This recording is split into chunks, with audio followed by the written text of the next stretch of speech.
Muito bem, sejam muito bem-vindos. Esse é o Papo de Skinner. No programa de hoje, meu amigo Ricardo da Autoescola Lotus. O cara é especialista em trânsito, hein? Vamos bater um papo, falar do valor da habilitação e tudo mais. E aí, como é que foi essa entrevista? Prêmio. Eu não sei quanto disso é verdade, mas alguma parte acontece. Essa é véia, cara. Acho que era meu pai que estava dirigindo. Patrão, obrigado pela presença. Sim, não posso falar muito não, que eu puxo o saco, né?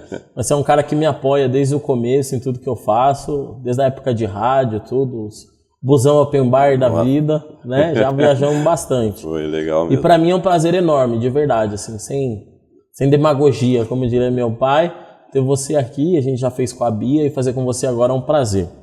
E a vida, cara, tá dando tempo de dormir de vez em quando? Tem que ter, né? Tem que sacrificar um pouquinho aí para dormir, na verdade. Porque é muito corrido, né? Se deixar, você vira aí 24 horas trabalhando, é muita correria, é muita compromisso. Hoje o dia parece que encurtou, né? Passa muito rápido. Tá menor o tempo, né? O mês também voa rapidinho. Cara, sabe uma coisa que eu demorei para aprender e queria saber se você você consegue desligar quando você chega em casa? É difícil. Para desligar, eu tenho que, desligar o celular ou ir lá assistir um filme, concentrar ali em alguma coisa que mexa, consiga me segurar, porque senão não tá fazendo nada e já começa a pensar, puxa, amanhã eu tenho que fazer tal coisa. Porque no sentido assim, porque às vezes você sai do trabalho, mas o trabalho não sai de você. É bem por aí mesmo. Eu sei que de vez em quando você vai pescar no Mato Grosso, aí é hora de desligar. Você consegue desligar, mas aqui no dia a dia. No dia a dia é complicado, os compromissos são bastantes, você tem que estar pensando já no próximo, né? Então tem que estar com a cabeça sempre atenta. Cara, eu acho que assim, a pergunta que não quer calar, ainda mais no teu caso, por que é tão caro tirar uma habilitação no Brasil? Por que demora tanto? A gente sabe que o nosso país é tudo muito burocrático aqui, né? Mas a habilitação, poxa, mais de R$1.000 uma habilitação hoje fácil, né? Por que custa tão caro? Isso eu enxergo assim, da seguinte forma, né? Talvez é como a gente fala, né? Para quem paga é caro, mas para quem recebe é pouco. E é bem relativo. Se a gente parar para analisar, o Código de Trânsito, a Lei 9.503, ela foi instituída em 1997 e começou a vigorar em 98. De lá para cá, o que eu vi de tanta mudança que aconteceu com as regras para tirar a habilitação, cada hora é uma novidade, cada hora é uma implementação, uma questão de segurança, e os órgãos que fiscalizam isso impõem e a gente tem que cumprir. Então, se você parar para analisar, quando você tirou a sua habilitação, você vai lembrar o que você fez, a quantidade de aulas, não existia aula noturna. Hoje, o simulador é obrigatório. Então, vai se encarecendo, burocratizando e encarecendo o processo. Mas isso é tudo para quê? São questões de segurança, são questões que realmente são necessárias para que se possa ensinar a dirigir, a pessoa sair com uma certa segurança. Quando eu tirei a habilitação mesmo, foi muito simples. Eu cheguei, peguei um livrinho, que não tinha nem 20 páginas, decorei a sinalização, no outro dia eu fiz a prova teórica, não tinha muita noção, fiz uma quantidade mínima de aula, já fui para o exame e passei, uma semana estava com a carta na mão. Mas eu não tinha experiência nenhuma em estrada, em dirigir. Então, eu acredito assim, que talvez não seja assim, que seja caro o lado de olhar.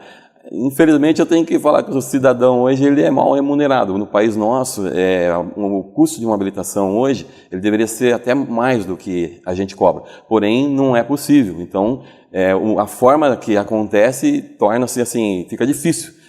Pouco acesso para as pessoas conseguir tirar a habilitação. Então, no fim das contas, está barato a carta ainda, se for ver. Se você for analisar e todo o procedimento, toda a estrutura que uma autoescola tem que ter hoje, olha, às vezes tem uma escola que não sei como é que está conseguindo manter um valor tão diferente uma da outra, entendeu? Então, isso não é tabelado, o valor de habilitação não é tabelado. Cada autoescola cobra o que acha que deve. Exatamente, ela cobra, lógico, não vai ser abusivo, mas se você também verificar uma autoescola com um preço totalmente diferente daquilo que é a realidade, fique atento.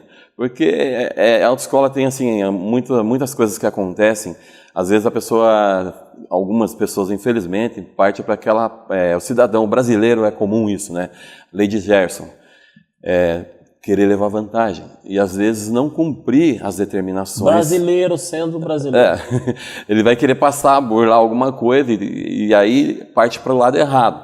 Isso acaba facilitando, mas não é legal. Então, se você trabalhar certo, cumprindo todas as exigências, o custo disso não é barato mesmo. Tá, mas assim, ficou claro que piorou não. O termo ficou mais difícil, mais caro se tirar uma habilitação, devido a índices de acidente, foi melhorando, vamos falar assim, no sentido de o aluno sair mais capacitado da autoescola. Por que mesmo assim, no seu ponto de vista, o Brasil é o 5º no ranking mundial em morte no trânsito? A gente mata mais que a guerra, cara. Segundo estatísticas, assim, por exemplo, o DPVAT, no ano passado, pagou 43 mil indenizações por morte. É uma média de 45 mil por ano. Gente, mata mais que a guerra. Por que morre tanto no trânsito? Uma parte... Se cada vez está mais difícil tirar a carta, se teoricamente o aluno sai mais capacitado da autoescola. Sim, mas é que nem eu estava te falando, né? Essa estatística que você colocou, ela atinge assim, o país. E se a gente for analisar, não são todos os estados que estão... as resoluções do Denatran que regulamentam... É estadual. Estadual. Então, se você pegar, por exemplo, um exemplo aí do que está acontecendo... Você vai no Nordeste, que lá a moto, eles usam muito aquela tal de a cinquentinha. Isso lá praticamente é um transporte público. É um transporte público, não, é um transporte coletivo, né? Anda até sem capacete. É o pai, a mãe, 3 filhos, o cachorro, o papagaio num veículo daquele. Então, você, 2 filhos e um cachorro. É bem por aí. Então, se acontece um acidente, está envolvendo 4, 5 pessoas ali, certo? Sem capacete, eles falam que não é obrigatório usar capacete, sendo que fala que não precisa nem ter documento aquele veículo, sendo que tem que ter o documento. Mudou isso agora, né? Mudou. E tanto é que afetou geral todas as autoescolas, que serão obrigadas, a partir de mês de agosto, a possuir um veículo para a categoria ACC, que é a cinquentinha.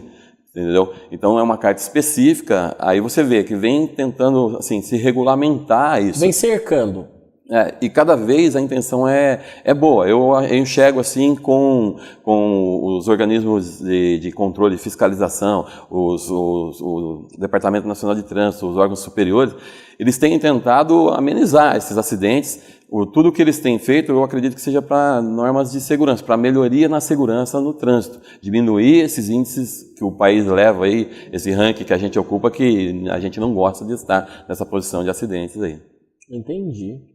Não, a gente espera que melhore, né? Porque todo mundo ou perdeu um ente querido no trânsito ou conhece um caso, né? E é muito triste perder pessoas em acidente de trânsito porque é uma coisa inesperada, né? Lógico que ninguém espera a morte de ninguém, mas, né? De repente, é repentino, né? Uma morte no trânsito. E, cara, é só você sair na rua. Avaré é uma coisa absurda, cara. Absurda. O povo não sabe, tipo, que existe seta do lado do volante. O cara eu já ouvi isso e eu concordo. É mais fácil dirigir em São Paulo, na Marginal, do que no centro de Avaré. Porque em São Paulo o cara sabe que se ele não der seta, o caminhão que tá vindo do lado vai passar em cima dele.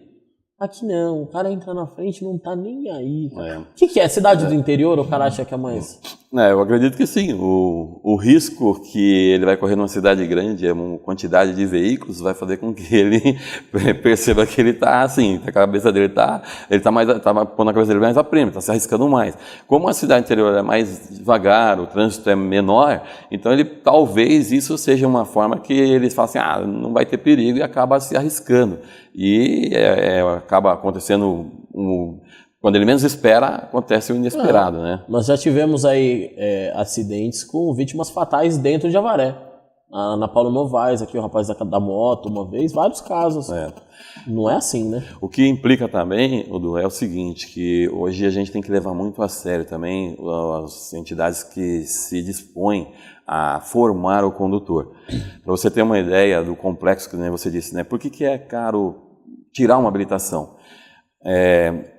quando você se estabelece e tem uma autoescola, você tem que seguir várias regras para estar funcionando. Não há muitas? Muitas regras. Para abrir uma autoescola hoje, você depende de uma quantidade de, no mínimo, 4 instrutores, 2 diretores gerais. Esses diretores têm que estar sempre à frente da autoescola, veículos.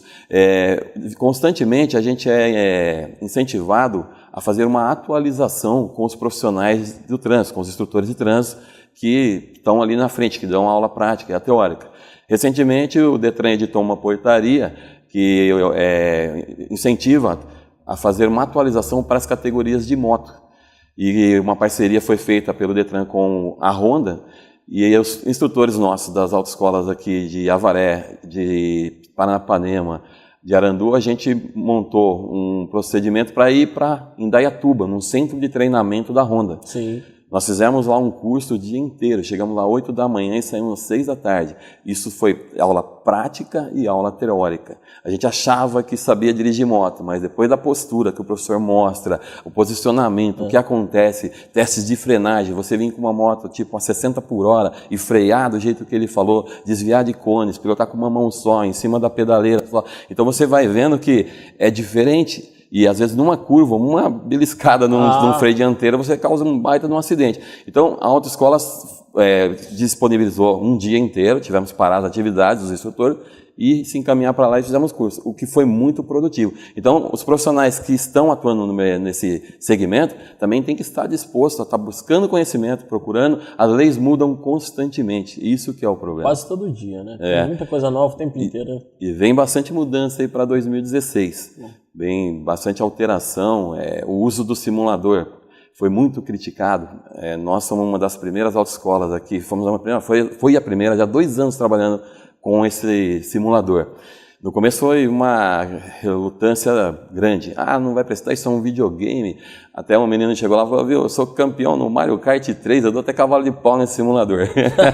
Mas é diferente, viu? Mas não funciona assim. Então, não é uma competição. Isso aí é uma coisa que vai te preparar para a sua vida. Você está tirando uma habilitação. Nossa. Se você for instruído da forma correta, você vai dirigir aqui em Avaré, em São Paulo, em qualquer lugar do Brasil, até outros países, entendeu? Sim. Mas tem que ter o preparo correto. O simulador eu vejo de uma forma que melhorou bastante a forma de passar para o aluno aprender. Acima de tudo, quem não tem conhecimento nenhum de direção, o simulador ajuda.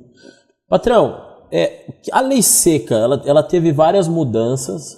Hoje, na prática, para o cara que é leigo, que está assistindo, que não vai entender o que é etilômetro, termos técnicos... Popularmente, bafômetro. Se o cara tomar uma cerveja, uma latinha de cerveja e dirigir, é lei seca, é zero, ele vai preso? Ele vai, depende da quantidade, da dosagem alcoólica. A quantidade ainda regula? Regula. Como que funciona? Bom, vamos dar uma molhadinha aqui na garganta, né? Mas com água.